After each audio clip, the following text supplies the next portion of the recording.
En este video vamos a ilustrar el cálculo de la densidad teórica de una aleación sustitucional. Los átomos sustitucionales son átomos de diferente naturaleza química que ocupan los puntos de red definidos para los átomos del material original.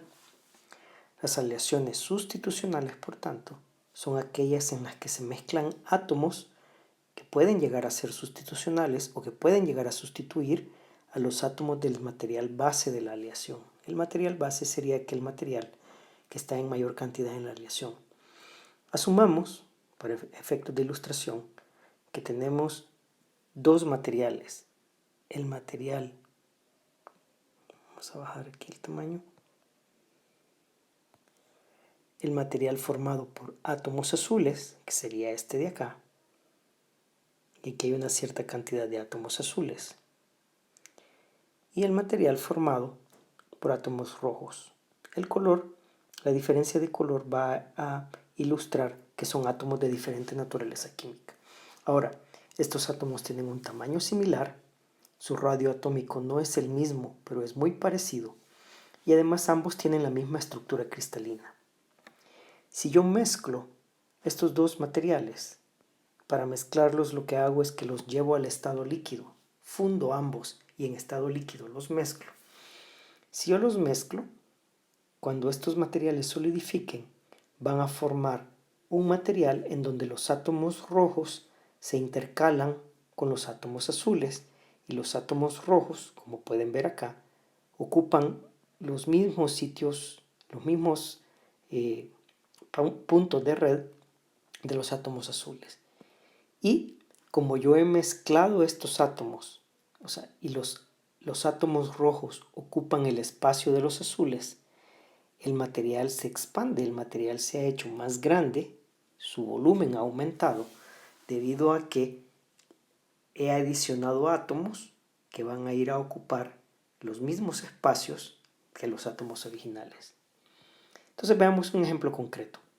Tengo cobre y níquel. Ambos tienen una estructura FCC, cúbica centrada en la cara. ¿Cuál es la densidad de la aleación que se forma al mezclar 10 gramos de cobre con 5 gramos de níquel? Asuma que el parámetro de red de la celda unitaria de esta aleación es el del cobre. Esto es importante porque el níquel tiene su propio parámetro de red, el cobre tiene su propio parámetro de red, y a la hora de mezclar estos átomos, uno de esos dos parámetros de red es el que va a predominar. Lo usual es que predomine el parámetro de red del átomo en mayor cantidad. Y como en este caso el átomo en mayor cantidad es el de cobre, pues entonces vamos a asumir que el tamaño de la celda unitaria de la aleación es la del cobre. Para el cobre tenemos un radio atómico de 0.128 nanómetros. Para el níquel tenemos un radio atómico de 0.125 nanómetros. Entonces ustedes podrán ver que son radios muy parecidos, los tamaños son similares. Y luego tenemos la masa molecular de ambos. Veamos cómo se resuelve esto.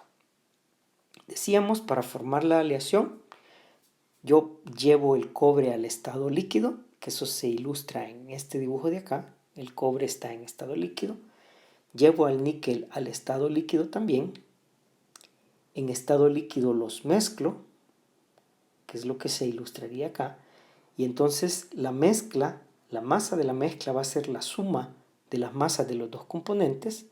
Los 10 gramos de cobre más los 5 gramos de níquel van a dar 15 gramos de aleación.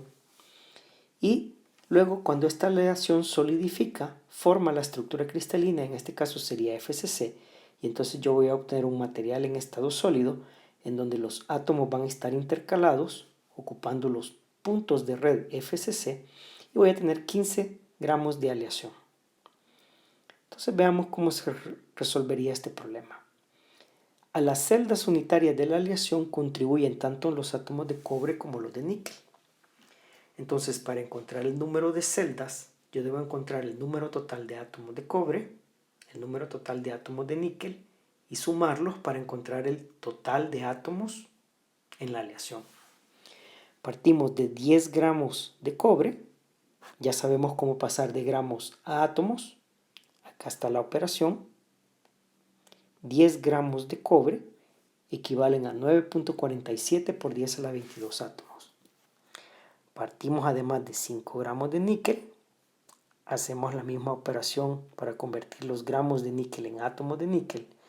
5 gramos de níquel equivalen entonces a 5.12 por 10 a la 22 átomos. Como todos los átomos contribuyen a formar celdas unitarias, yo necesito el total de átomos, sumo 9.47 por 10 a la 22 más 5.12 por 10 a la 22 y ese total me da 1.459 por 10 a la 23 átomos. Como la estructura es FCC, yo sé que la estructura FCC por definición tiene 4 átomos por celda unitaria. Si yo quiero saber el número de celdas unitarias, divido el total de átomos, 1.459 por 10 a la 23, entre 4. Y eso me va a dar el total de celdas unitarias FCC que se forman en la aleación. Como el parámetro de red es el del cobre, yo voy a tomar el radio del átomo de cobre, lo voy a convertir, voy a pasar sus unidades a centímetros y luego voy a calcular el parámetro de red de la celda unitaria de cobre. Como es FCC, A sub 0 es 4R entre la raíz de 2, sustituyo utilizando el radio del cobre y entonces las celdas unitarias de esta aleación van a tener un parámetro de red de 3.62 por 10 a la menos 8 centímetros, que es el parámetro de red de la celda unitaria de cobre. Encuentro el volumen de la celda unitaria, eso significa elevar el parámetro de red al cubo. El volumen da 4.74 por 10 a la menos 23 centímetros. Y luego entonces el volumen total de la aleación va a ser el número de celdas que encontré con el total de átomos por el volumen de una celda. Al multiplicar, yo obtengo un volumen total de 1.73 centímetros cúbicos. Ahora, calcular la densidad es sencillo. Por definición, la densidad es la masa entre el volumen. Como la masa total son 15 gramos, divido los 15 gramos entre el volumen que ocupan esos 15 gramos y obtengo una densidad de 8.7 gramos por centímetro cúbico. Habíamos dicho, a esta se le llama una aleación sustitucional, porque los átomos de níquel, en este caso, sustituyen a los átomos de cobre en la celda unitaria del cobre. En videos anteriores hicimos un ejemplo con el hierro y el carbono. El hierro y el carbono se llama una aleación intersticial porque el carbono ocupa los sitios intersticiales entre los átomos de hierro. Las aleaciones entonces pueden ser de dos tipos.